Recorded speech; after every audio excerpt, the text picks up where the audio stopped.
What up, people? This your man Chuck Creekmar, aka Jigsaw, and we at allhiphop.com are welcome to have Mr. Deshaun Jackson, legendary.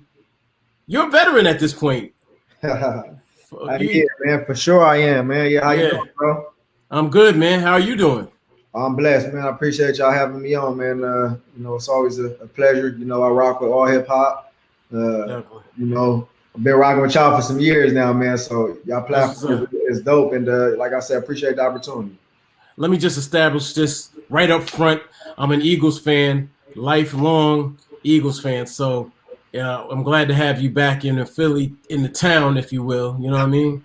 For sure, for love. Salute. Yeah. Salute. Salute. I know the yard's a job, but to us, we go hard. So I'm glad to see you back. You know what I'm saying? It's a pleasure to be back, man. I got away for a little bit, for obviously reasons, but it's good to be back and finish my career on the right foot.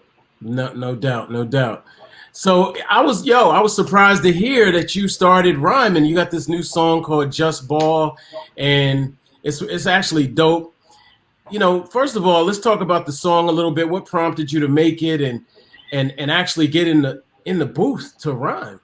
Man, honestly, bro, I've been messing with the music probably like 10 plus years, man. I had a passion for music ever since I've been young. Looking up to like Tupac, Snoop Dogg, West Coast rap, West Coast era, Dr. Dre, the Chronic back in the day. So, for me, to be a professional athlete and to be a football player, it's really hard to express ourselves, because we're kind of put in a box or we're labeled, and when we're getting interviewed or we're asked questions, we kind of have to, we have to be respectful of the audience, respectful that we have an owner, just a business, point of view. You can't just be yourself. And for me, like, music was kind of like my escape. Music was my getaway to really be able to express myself and kind of get off my shoulders, things I was going through or, how I was raised. And, for me, that was the reason behind it at first. Obviously, once again, I always took liking to the rap side of it just because coming from Cali, born and raised, South Central, it was a niche for me, man. And, I always wasn't good, but, the more I practiced, the more I stayed in the booth, obviously, the better I got. No doubt. And how serious are you about this side of you, this career? Hey, man, if you know me, man, I don't joke around about too much, man. I'm a serious guy, and if I put my all into something, I'm gonna give it all I got. So, I got obviously a record label that I've been having for 10 years, and I have an artist under it, that I spend money on frequently. So I don't like to say I'm just blowing money and just doing it just because it's the cool thing to do. Like, I already have a passion, and I already feel like, the talent I have, obviously I have faith in. Were there any other sports people that inspired you to go forward with it? Like, did anyone else? Nah, not necessarily, man. I was always familiar with, the Kobe's, the Shaqs, the Iversons. But honestly, bro, it's just something I really wanted to do, and it was interesting to me. And that was the coach I was around growing up. You get what I'm saying? Like, hanging out in the hood, hanging out in the streets, just in the classroom, beating on the desk, making beats and shit like that. Like, doing that was like just something that really inspired me as a young kid. So, I can remember having freestyle sessions with the homies, just messing around, like saying shit that probably didn't even rhyme and probably just talking about stuff that didn't even, like, you wouldn't even understand really, but it's just the flow we had, bro. But that kind of turned into me getting the studio, or like starting to go to the studio, starting to rap, starting to be around Freeway Philly, Gilly the Kids, Beanie Siegels. My first few years in Philly, down to South Street, it was like a studio that everybody went to. So that's kind of how I started off in 2008. I would just go down to the studio and just mess with them. And, that started for me getting on a song with Gilly and just messing with young Chris and Nefa. So, like I say, man, that's a lot of history behind it. Nice. Wow, you know, I didn't even think of that side of it in terms of, you know, cultivating that skill that the Philly artists would actually have an impact. Talk about that, you know, both sides of it. You know, I was just focused on the Cali side, but All right. what about, you know, what about each you know, side of the country brought this to you? I mean, once again, obviously, I think the west side of it, or the West Coast aspect of it, always, was me being connected. I went to Long Beach Poly, so Snoop Dogg went to Long Beach Poly. He was an alum, so I was able to build a relationship with Snoop early in my career because I was, a top high school All American, and he was like the big homie to us. So, flip side, when I came to Philly, man, it was like it was open arms because when I was drafted in 2008 to the Eagles, that's when the Beanie Seagulls, the Freeway Phillies, the Get It the Kids, like they was fans of me just as well as I was fans of them with the music. So it kind of like planned out perfect, bro, because they diehard Eagles fans. So shit, for me to be coming around them hanging out, it was like a win-win for both of us. You get what I'm saying? So and then it triggered on, later on in my career, first few years, I would be going to Miami, and that's kind of how I built a relationship with Lil Wayne, because he was a diehard Deshaun Jackson fan. He wasn't really an Eagle fan, but he loved D Jack, and like vice versa. Like I loved Lil Wayne growing up, so I was able to go to the studios and be around him and Birdman and Drake, and it's just like I think it really just came down to just the respect and the realness that people got, on me being an athlete and them being, an artist. So it was like vice versa, and it was like mutual respect thing. Nice. I love to hear that. That's great. Now, in hip hop, actually, Jadakiss coined the term top five dead or alive, but in terms of asking people about who their top five dead or alive was, that started here at All Hip Hop. So we've been asking people that question for a long time. So, I had to throw it out there to you. Who's your top five dead or alive? Man, I'm gonna have to go. I'm a diehard with Pac. Pac is my all-time number one. Two, probably had to put. I probably had to put like. I get a lot of criticism over it because they like, how you not gonna go Biggie? But we don't play those politics, man. You don't got to do that. Nah, but like I just argue with a lot of people over this because it's like on the Biggie Pac thing, it's just West Coast, so obviously Pac, but Biggie ain't even my two. So for two, I would go Jay-Z 2. Three, I'm gonna have to put Snoop up there. He back in the day still going with the young dudes. Snoop is 3. 4, Lil Wayne, and 5, Nipsey Hussle. Oh man, salute. I love Nip, man. I was so blessed to have met him. He loved all hip hop too. That's the crazy thing, man. He really respected us. Definitely. He's underrated too, man. And I have a daughter, and she just, after he passed, and this is a lot of people actually, after he passed, they really came into knowing Nip as an artist and respecting him. Right.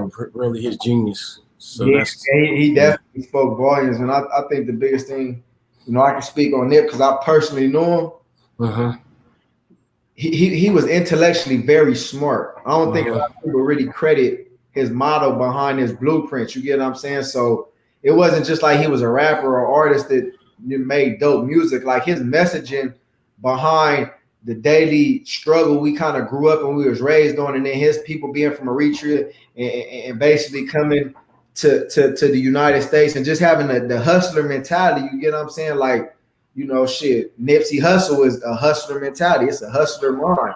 You get what I'm saying? So just really giving people the blueprint and the motto to say, look, shit might not be easy, but I'm gonna give you an opportunity, and I ain't gonna force you to drink it. I can lead you to the water, but I can't make you drink it. You get what I'm saying? You gotta have that mentality that ain't shit gonna be handed to you for free, bro. I try to, implement that hustle mentality to them to let them understand. Like I might be able to be a person that can help you get to it quicker than a lot, but shit, at the end of the day, it's gonna take work, and you gotta put your foot down. Yeah, no, that's dope.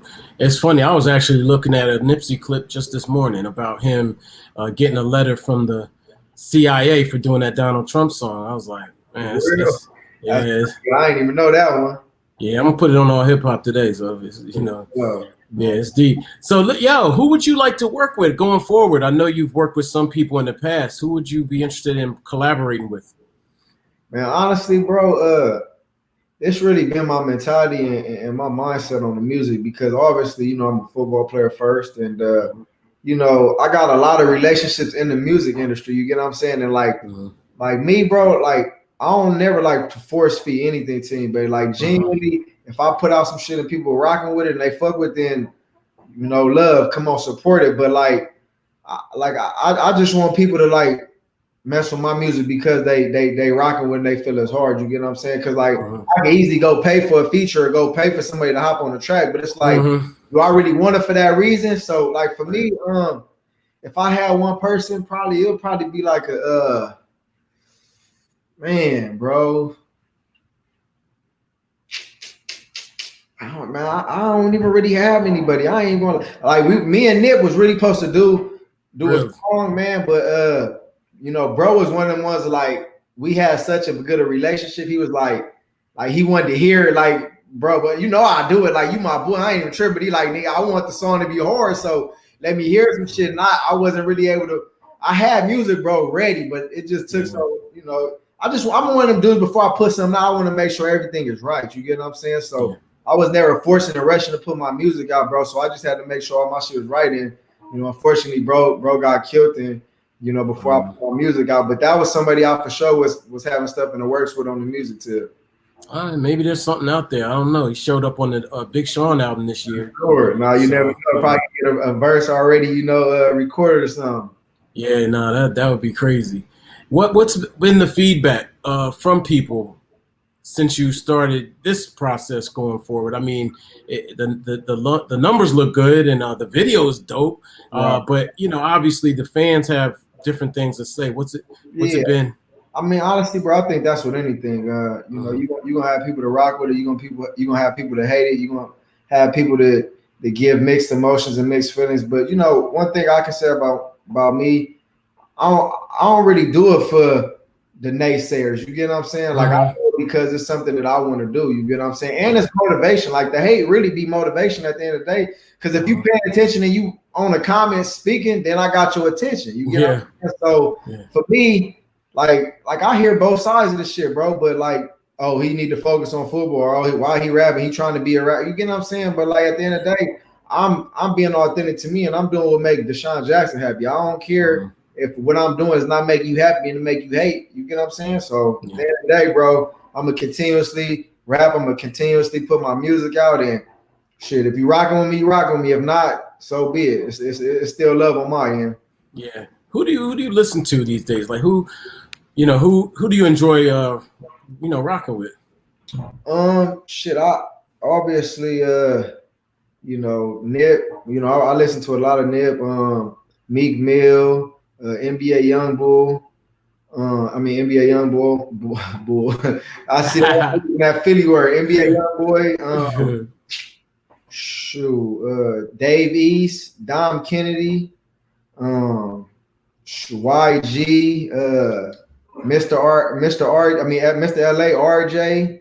I mess with a lot of people, bro. I'm kind of open. I like what down south doing right now with their music. Atlanta.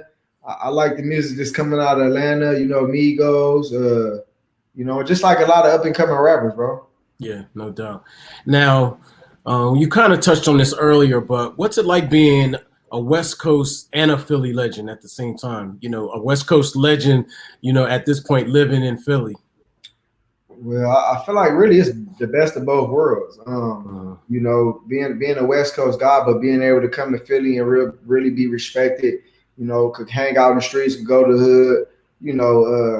It's a great feeling to have, man. But once again, it's a lot of work that's been put into it. So, I know what comes with it. You get what I'm saying? So as long as I'm able to be the DJ that, I feel like regardless if I play another down or not, like people gonna always love me and rock with me because of the stuff I already done on the field. But, my mindset as always is continue to put my best foot forward and continue to go out and make plays and, play at a high level. And that's on the football field. Now, vice versa on the music side, just continuously put out good music. You get what I'm saying? Like, I feel like I got a good niche for good music because I know the culture.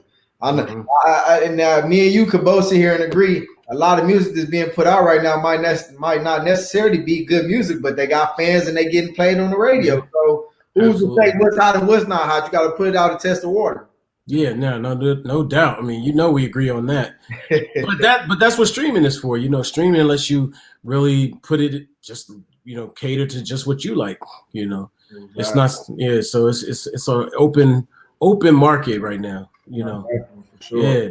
So what's the status for you in football right now? What's your man. Well, shit. I actually got hurt. A couple weeks ago, I had fractured my ankle, so I'm gonna be out for like six weeks. So I'm coming up on week 3, but it's getting better. The bone healing, and all I can do is continuously get treatment, man. And when it's my time to get back on the field, man, just be ready, man. But the NFC East, the division I'm in, it's kind of shaky right now. I'm on that since we talking about it, and as long as we can win our division, we gonna make the playoffs. And our division ain't that good right now. So as long as we can keep winning, man, we'll be all right.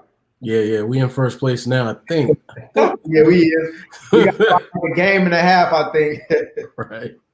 Yeah, that's crazy right now, man. I ain't gonna lie, man. I sat out the the whole Kaepernick threw me off, man, the Kaepernick situation. So I didn't actually even watch the Super Bowl, man. I ain't even gonna lie to you, bro. I was tripping when the Eagles actually won, and I sat it out just protesting. I'm like, right. I don't regret it or nothing, but I do like feel a certain way about it, But true, to each his own, man. I feel like for those who was rocking with Kaepernick during that period of time, they feel for him. They understand what he was trying to gain attention to. I respect you for it.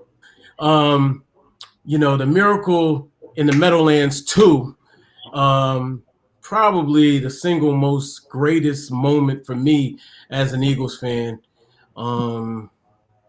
Obviously the Super Bowl would be it if I had watched it, but can you explain or just relay the feeling of that moment for you? I mean, I remember exactly where I was. I was in Brooklyn. I mean, we was, in the Lions Den when that play happened. Can you explain how that felt and, what was like racing through your mind when you made that play? Man, honestly, bro, really, I didn't think he was going to punt the ball to me. Let's start there first off. And, first of all, so when I'm back deep, I'm like, is no way in the world he kicking me this ball. So, I'm back deep and shit, he kick it. And it like curve and it come back in. I'm like, oh, I got action. So, once it obviously came down, I actually bobbled the ball, dropped it like a couple steps to the right, picked it up. And right when I picked it up, you could tell like everybody that was running down the field, like kind of like adjusted themselves to where the ball was fumbled at. So once I picked the ball up, I seen like a crease. And the crease was like a nice little crease, right? So when I seen it, like I went one way and stuck my foot right up that crease. And I can remember Jackson Avant, one of my teammates, actually had a block on the kick, the long snapper. And that was like the last dude that I seen. So like when y'all seen him coming back, he cracked back them. And the dude, Jason Avant and the dude got knocked out. They was out. And all I can remember is me running to the end zone, just thinking like, damn, I'm going to send the New York Giants home. I think with 13 seconds, no time left on the clock, and we won and we sent them home. I said, oh yeah, it's on. So I just took a little extra seconds, and then I went in the end zone and threw the ball up. I really wish I kept that ball, but that was hands down by one of the best plays I've ever had in my career. One of them, but I think it will outplay any other ones just because of being in New York, and I know how many New York fans there are. So I I got a lot of haters that day. I gained a lot of people that really hate D Jack that day. Oh yeah. Oh, no doubt, no doubt. Like I said, I was in Brooklyn, and boy, that room. I'm surprised we didn't get jumped, man. I ain't even gonna lie. We could have got jumped for sure. For They were real. they were tight. They were tight. So musically, what's next for you? Is an album on the way? What's the business?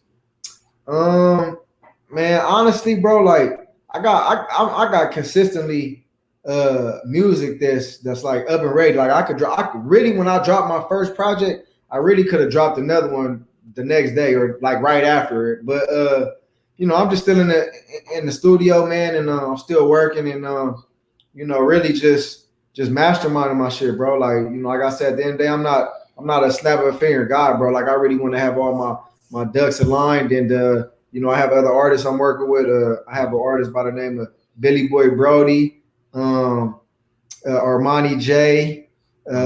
I have two young cats out of Atlanta by the name of Jid and Quan, 15 years old. Really, I think they just turned 16, but they got super talent, big time streamers, and got big following. So, man, really, bro, just taking a day at a time, bro. But really, just setting up, to hopefully one day be a big time label like the QCs or the Cash Moneys and YMCMB. Like, I really want to be one of the first athletes to really transition into the music and not just be me and my music, but having a platform and a label behind the force. Nice. You mentioned QC. Is there, or you mentioned Baby as well. Who would you say are the, kind of like premier labels that you may model yourself after? Honestly, you got to shout out overall. Number one in my eyes is No Limit. You get what I'm saying? Back in the day, doing what Percy Miller did back in the day. Like I do research and I do my homework on back in the days and times before me. So, like a No Limit Soldier, YMCMB, Cash Money, obviously with Coach and P Dunn over with Migos and QC. Man, really the motto that kind of like Dr. Dre and them had back in the day without all the breakup. Though I want to stay together, but back in the day when you had Mac 10, and the whole West Coast shit, bro. Like that's my type. See, when I really want to go get on one, I'm throwing on Chronic 2000. Like that's when I get on, and I really don't need to listen to that shit because I be wanting to be in thug mode and easy mode and just ready to go crazy, bro. But that's my era, man. Nice. So what people probably don't know, and we'll actually announce this now, is that you'll be doing a weekly series on All Hip Hop, and we're going to have a conversation weekly around certain topics and things that are going on. So we haven't named it, but it's kind of dope to have someone like yourself of your caliber, plus, kind of like a Renaissance man, really having a voice and opinion. Did you have anything you wanted to say about that? Oh man, really, I look forward to the merge of coming on weekly with All Hip Hop. It's really a great platform, honestly, because I'm a little older now. I'm 33, but I still consider myself a young G in this game. So I'm still connected with the young and up and coming, and I've been through a lot. You get what I'm saying? So I feel like I have a lot of game and a lot of insight to get back to the young, people pursuing careers and pursuing music. And me, I got a big platform to put out a lot of different things that I'm working on right now. Like I got my own podcast show, like I was just telling you, called Fade the Booth. Where weekly I'm bringing on guests, celebrities, regular people. You ain't got to be a celebrity, up and coming. So really just shedding light and kind of just kicking the shit, talking the shit, bro. Kind of like the same we gonna be doing, bro. So it's really good to just have my platform out there, bro, and just holler, man, and have discussions and topics like we're doing right now. Yeah, man, it's dope. It's dope to see you have like a real full court press. Pardon the basketball reference, but full court press approach to the game. That's dope. For sure, bro. Yeah, it's really dope. Yo, man, I just want to say, I know this ain't the last time we're gonna talk, so I want to say thanks for talking to All Hip Hop for the first time, man. And it's good to see you doing well. Glad that you are doing this series with us, and also, man, just wish you health in your football career as well. You know, Likewise, brother. Appreciate it. It's always, man. bro. But yeah, we'll be tapping in soon, bro. I appreciate you, man. Yeah, absolutely, my brother. Salute. All right, blessings, bro. All right. Peace.